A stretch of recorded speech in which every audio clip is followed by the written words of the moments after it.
Buenos días, hermanas. Vamos a continuar con la serie de la mujer sabia.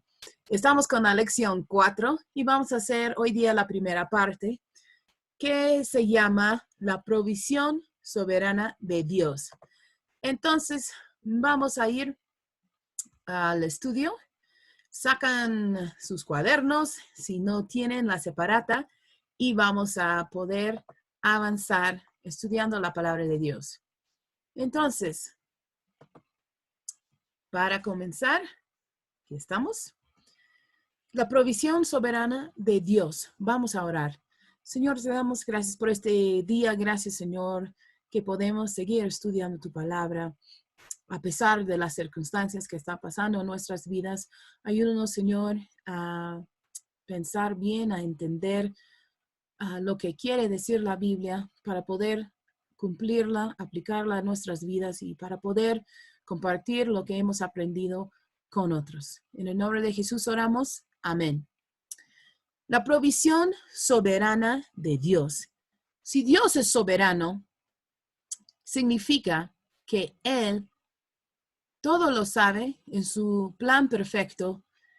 Él sabe lo que quiere para nuestras vidas. Él ve todo el escenario de nuestro mundo y Él entiende cuáles son nuestras necesidades y Él ha provisto para nosotros un plan que es perfecto. Y si nosotros le seguiremos de corazón, entonces se va a cumplir su plan en nuestras vidas. Pero vamos a ver cómo tenemos que seguir ese plan de Dios. Entonces, la pregunta número 1 dice, la Biblia te exhorta a estar sumisa a Dios. ¿Por qué debes hacerlo? ¿Por qué debo someterme a Dios? A ver, leamos Romanos 12, del 1 y 2. Y me pongo ahí en la esquina para que puedan ver el versículo. Dice, así que hermanos, os ruego por las misericordias de Dios que presentéis vuestros cuerpos en sacrificio vivo, santo, agradable a Dios, que es vuestro culto racional. No os conforméis a este siglo, sino transformaos por medio de la renovación de vuestro entendimiento para que comprobéis cuál sea la buena voluntad de Dios, agradable y perfecta. Entonces, ¿por qué debo someterme a Dios? Uno, Dios me ha creado. Y si Él me ha salvado, aún más, es lógico entregarme por completo a Él. Y aquí en Romanos dice que debo presentar mi cuerpo en sacrificio vivo. Todavía estoy vivo, ¿no? Y mientras estoy vivo, debo presentar mi cuerpo, mi vida al Señor. ¿Para qué? Para comprobar cuál sea la buena voluntad de Dios. Quiero saber su buena voluntad, que es agradable y que es perfecta. Y comprobar significa no tener por cierto que sí, es verdad, esa es su buena voluntad para mi vida, cuando yo me entrego totalmente a Él. Bueno, el número 2 sigue diciendo qué principio debe tener especial significado para ti. Entonces, en 2 Corintios 5:21 dice, al que no conoció pecado, por nosotros lo hizo pecado, para que nosotros fuésemos hechos justicia de Dios en él. ¿Quién no conoció pecado si todos somos pecadores? Estamos hablando de Cristo. Cristo fue hecho pecado para hacernos justicia de Dios. Él se ofreció en nuestro lugar. Entonces, en 1 de Timoteo 2:14, también dice, y Adán no fue engañado, sino que la mujer, siendo engañada, incurrió en transgresión. Y este versículo lo hemos visto antes, ¿no? Que Eva fue la primera en comer el fruto prohibido. Entonces, ella cometió el pecado primero. Entonces, nosotras como mujeres, debe tener un especial significado para nosotros que Cristo se hizo pecado por nosotros para pagar por nuestros pecados, porque todos somos culpables, hombres y mujeres igual. Entonces, Cristo murió por mí y eso debe tener un especial significado para mí, porque Él murió en mi lugar. Yo no tengo que pagar este castigo para el pecado. Entonces, en agradecimiento a Dios, yo debo entregar mi vida a Él. Bueno, el número 3. Vamos a mover mi carita para poder ver la pregunta. La pregunta dice, ¿cómo has sido librada de la esclavitud del pecado si eres creyente en Cristo? ¿Cómo has sido librada de la esclavitud del pecado? El que hace el pecado es esclavo del pecado. Y los que no tienen a Cristo son esclavos del pecado. Veremos, Efesios 1:7 dice, en quien tenemos redención por su sangre, el perdón de pecados según las riquezas de su gracia. Entonces, nosotros tenemos perdón de pecados a través de Cristo. Hemos sido redimidos por su sangre. Él ha perdonado mis pecados. Entonces, al perdonar mis pecados, ya no soy esclavo del pecado. Entonces, la Biblia también dice que no tenemos que seguir viviendo como si fuera esclavo. Ya no soy. Entonces, ¿en qué sentido son iguales las mujeres a los hombres? Según Efesios 1:6 y Gálatas 3:28. Efesios 1:6 dice, para alabanza de la gloria de su gracia, con la cual nos hizo aceptos en el amado. En Gálatas dice, ya no hay judío ni griego, no hay esclavo ni libre, no hay varón ni mujer, porque todos vosotros sois uno en Cristo Jesús. Entonces, en aquel entonces, cuando fue escrito ese libro de Gálatas, ¿no? Había mucha división entre los judíos y los griegos, ¿no? Los que no eran judíos. También entre los esclavos y los que eran libres. Pero la Biblia dice que no hay diferencia. Si tú eres judío y tú eres griego, son iguales en Cristo. Si eres esclavo o eres libre, son iguales en Cristo. Si eres varón o eres mujer, son iguales en Cristo. Como cristianos somos iguales y hemos sido aceptados. ¿En qué cosa dice arriba en Efesios? Aceptados en el amado, ¿no? Aceptados en los ojos de Dios y nos da igual posición en Él. Somos uno en Cristo. De ahí, ¿qué propósito continuo tiene Dios para ti como mujer cristiana? Entonces, Dios tiene un propósito para mi vida, tiene un plan. Puede ser que mi plan es otro. Entonces, si mi plan es otro, tengo que saber cuál es el plan de Dios para conformarme a su plan. Entonces, ¿qué propósito continuo tiene Él para mi vida? Segundo de Pedro 3:18. Leemos. Antes bien, crecer en la gracia y el conocimiento de nuestro Señor y Salvador Jesucristo. A Él sea gloria ahora y hasta el día de la eternidad. Amén. Entonces, tomamos un momento para repasar este versículo, para poder grabarlo bien en nuestras mentes. ¿Qué dice la Biblia? Antes bien, creced en la gracia y el conocimiento de nuestro Señor y Salvador Jesucristo. ¿Qué cosa dice que debemos hacer?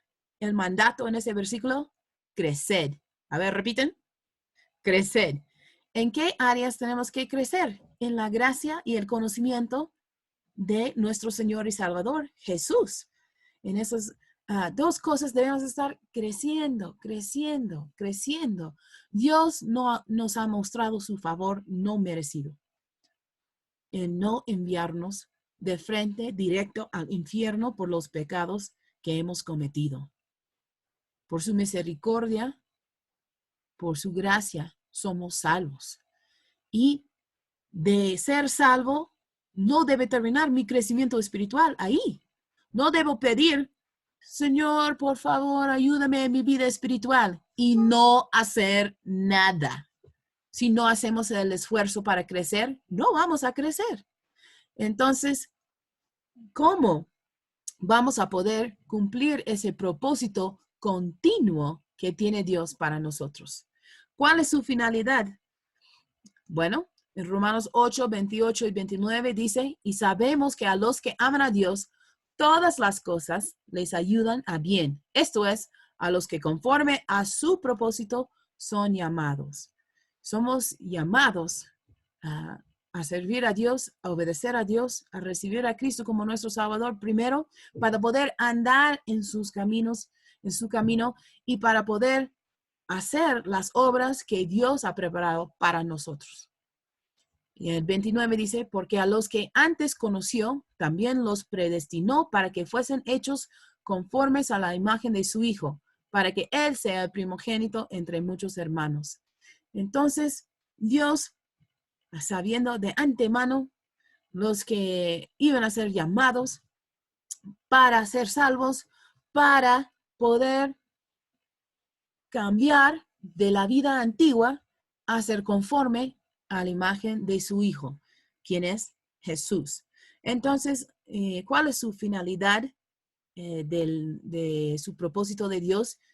Que nosotros, mientras más crecemos en Él, más nos conformamos a la imagen de Cristo. ¿Qué poder ha provisto Dios para ti y cómo puedes experimentarlo? Estamos en el número 7. Gálatas 4:6. Y por cuanto sois hijos, Dios envió a vuestros corazones el espíritu de su Hijo, el cual clama, Abba, Padre.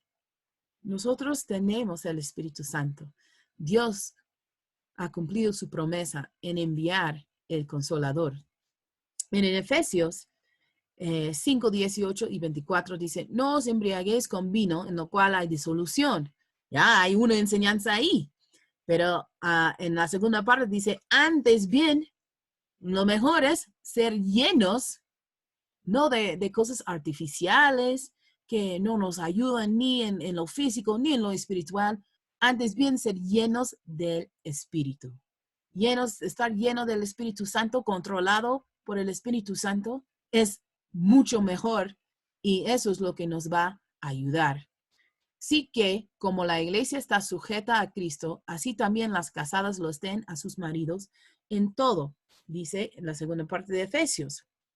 ¿Por qué? Si yo estoy controlado por el Espíritu Santo, entonces voy a poder someterme a Cristo y a la autoridad que Él ha puesto en mi vida, que sería mi esposo, si estoy casada. Entonces, todos estamos llamados a ser sujetos a Cristo, si somos cristianos.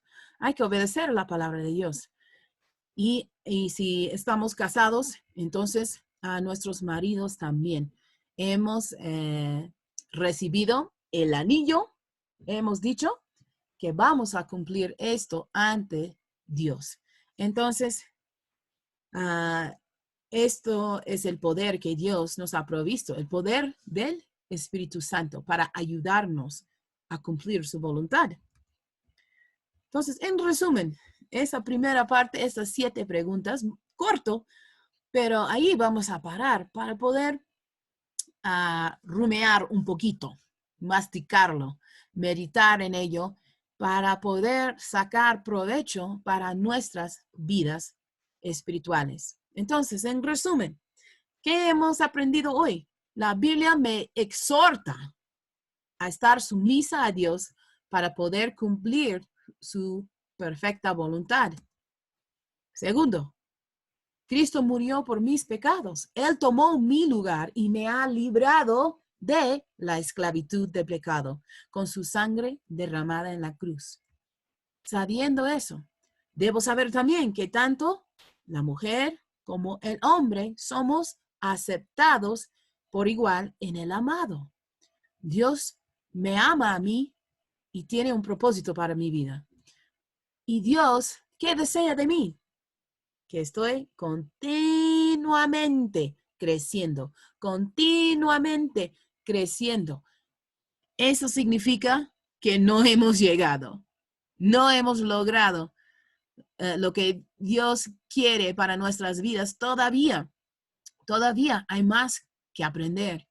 Hay más cosas en las cuales podemos crecer. Él desea continuamente mi crecimiento espiritual.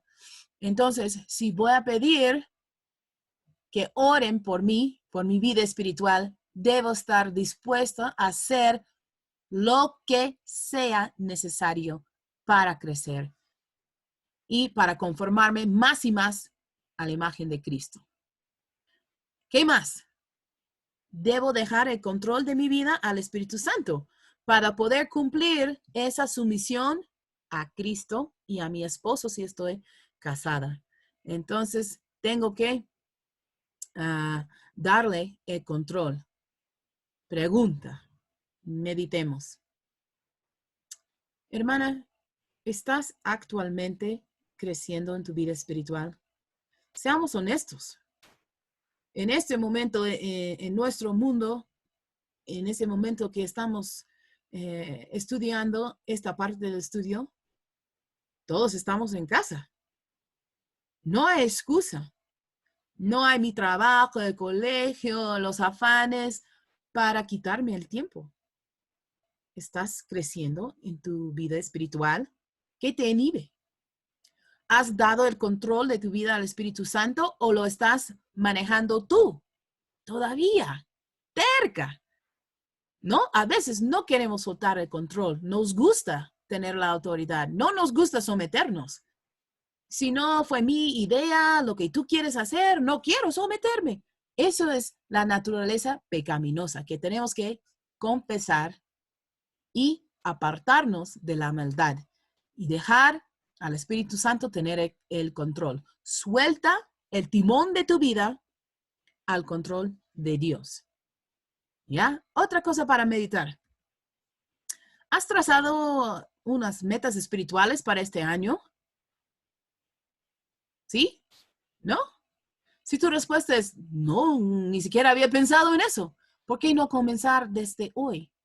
Para el fin del año, ¿no? Tomamos un tiempo, saca tu cuaderno, saca una hoja detrás del sobre, no sé, en las páginas vacías de tu Biblia, traza unas metas espirituales para el fin de este año. ¿Qué quieres lograr en tu vida espiritual? ¿Qué quieres lograr para Cristo? Y no estoy hablando de hacer otros ministerios. Estoy hablando primero de uno mismo, de tu propio crecimiento espiritual. ¿Vas a entrar al siguiente año igual en tu crecimiento? ¿Todavía quieres quedarte enano en tu vida espiritual o quieres crecer? ¿No? ¿Qué dice la canción? Si quieres crecer, vivir sin caer, pues hay que obedecer. Entonces, ponte una meta, apúntalo en una hoja y comenzar a trabajar. Para el fin del año yo quiero lograr tal en mi vida espiritual. Quizás nunca has dado tiempo para el discipulado, para estudiar más palabra, para poder crecer. Quizás ya has hecho bastantes estudios de la Biblia. El discipulado has llevado 1, 2, 3, hasta más. Y tienes mucho conocimiento aquí y no lo has aplicado a tu vida. O puede ser que has estudiado el discipulado, tienes mucho conocimiento de la Biblia, pero no te da ganas de compartirlo con los demás.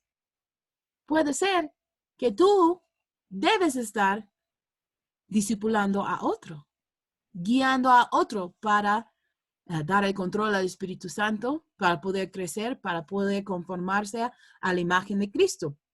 Pero no lo estás haciendo por flojera, por no dar importancia a algo que es muy importante. Si es importante para ti, ¿me vas a dar importancia?